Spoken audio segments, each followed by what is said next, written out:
जय माता दी दोस्तों। कैसे हैं आप सब? उम्मीद है आप लोग स्वस्थ मस्त और तंदुरुस्त होंगे। मैं भी बहुत बढ़िया हूँ। तो आज हमारे होप नो पोनो सीरीज का ये सेकेंड पार्ट है और आज मैं यहाँ आपको बताने वाली हूँ इस टेक्निक की असली कहानी, कैसे ये आई, कहाँ से आई और किसने इसे सबसे पहले अपनाया और कैसे ये पूरी दुनिया में फेमस हो गई। तो चलिए शुरू करते हैं। बहुत ही इजी वे में समझाऊंगी मैं आपको, जैसे हम और आप बिल्कुल बैठ के चाय पे बात कर रहे हों। तो चलिए शुरू करते हैं। होपनोपोनो कोई बड़ी किताबों की चीज नहीं है। इसे बहुत पुराने समय में हवाई के लोग करते थे। हवाई एक जगह है, वहाँ के लोगों को हवाई बोला जाता था। जैसे हम लोग यूपी बिहार के लोगों को यूपी बिहार वाले बोला जाता है, दिल्ली वालों को दिल्ली वाले बोला जाता है। तो कहीं से कोई टेक्निक आती है तो उसका नाम वही का दे दिया जाता है। जैसे कि कोई लैंग्वेज हो गई, कोई तरीका हो गया, कोई रीति रिवाज हो गया। तो ऐसे ये टेक्निक जहाँ से आई है, वहाँ के लोग जहाँ रहते थे उनको हवाई लोग बोला जाता था और वहीं से ये टेक्निक पूरी दुनिया में फेमस हुई है। वहां पर घर में कोई प्रॉब्लम हो या रिश्तों में कोई प्रॉब्लम हो तो वहां के लोग आपस में बैठकर बहुत ही कामली, बहुत ही शांति से बातें किया करते थे। कोई भी गुस्सा हो, नाराजगी हो या कोई भी दुख हो, तकलीफ हो, कुछ भी हो, सब लोग आपस में बैठ के बातें किया करते थे। उनका बहुत सिंपल बिलीफ था कि दिल में बात अगर अटकी रहेगी तो प्रॉब्लम होगी।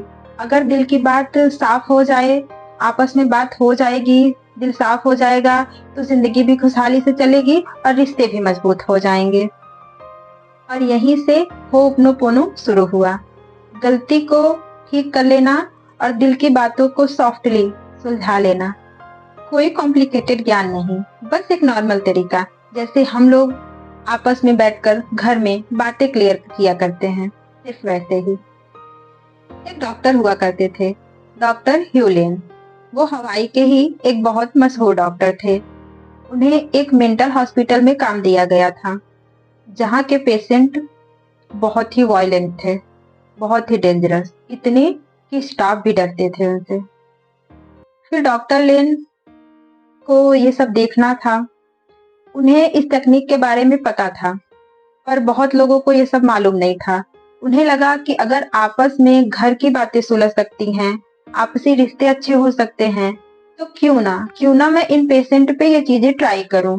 और उन्होंने बहुत अजीब काम किया, ऐसा काम जो पूरी दुनिया में उनके फेमस होने का एक जरिया बना और पूरी दुनिया ने होपनोपोनो को दिल से अपनाना स्टार्ट कर दिया। क्या किया उन्होंने, आइए जानते हैं।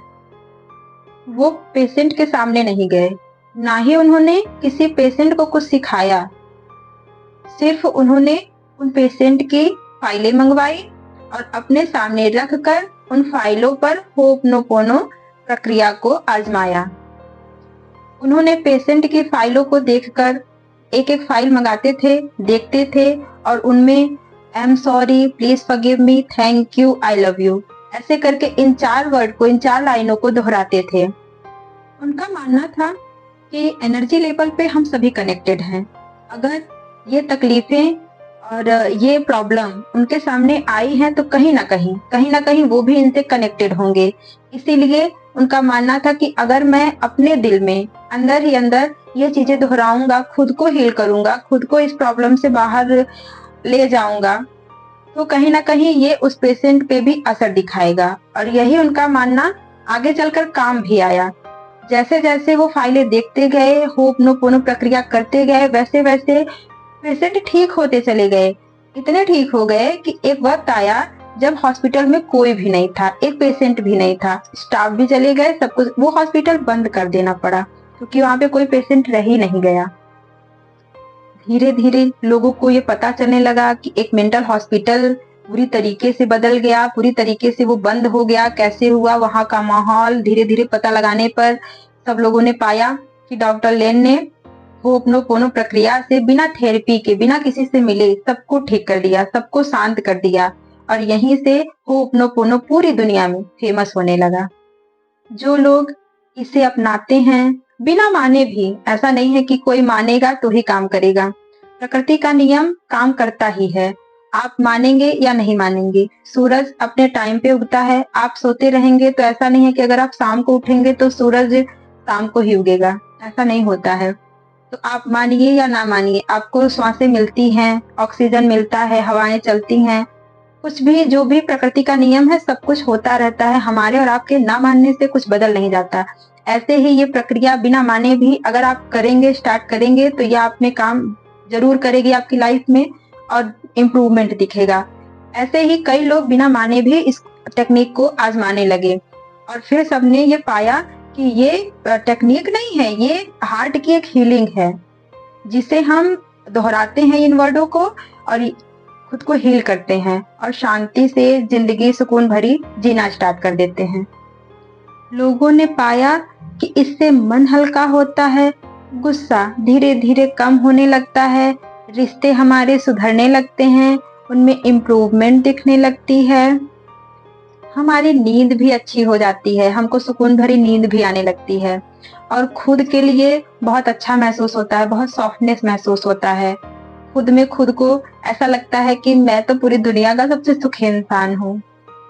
और ये कोई मैजिक नहीं है, ये एक सिंपल प्रक्रिया है जिसे आप क्विकली अपने मन में ही कर सकते हैं। जैसे नाम जाप करते हैं वैसे ही।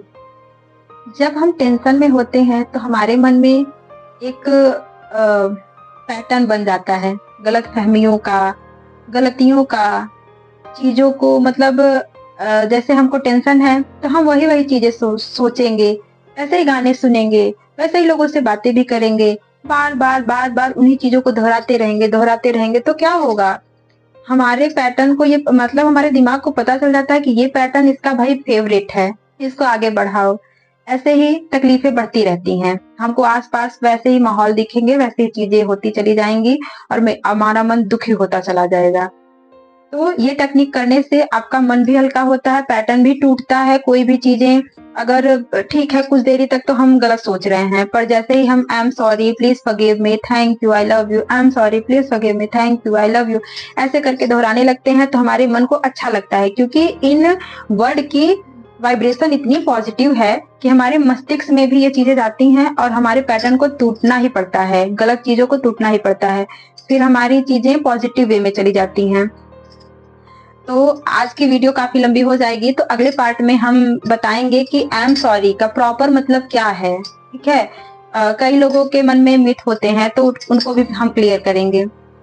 आज हमने सीखा कि ये टेक्निक क्या है, कैसे इस पूरी दुनिया में फैली, किसने अपनाया, किसने इसे फेमस किया, क्या थी इसके पीछे की असली कहानी। तो आज आपने ये सब जाना। अगर आप पहले से जानते थे तो वो भी कमेंट में बताइएगा, नहीं जानते थे, ये जानकारी न्यू थी आपके लिए, तो प्लीज वो भी बताइएगा। अपने थॉट्स जरूर शेयर किया करिए और सपोर्ट करने के लिए बहुत बहुत धन्यवाद। जय माता दी।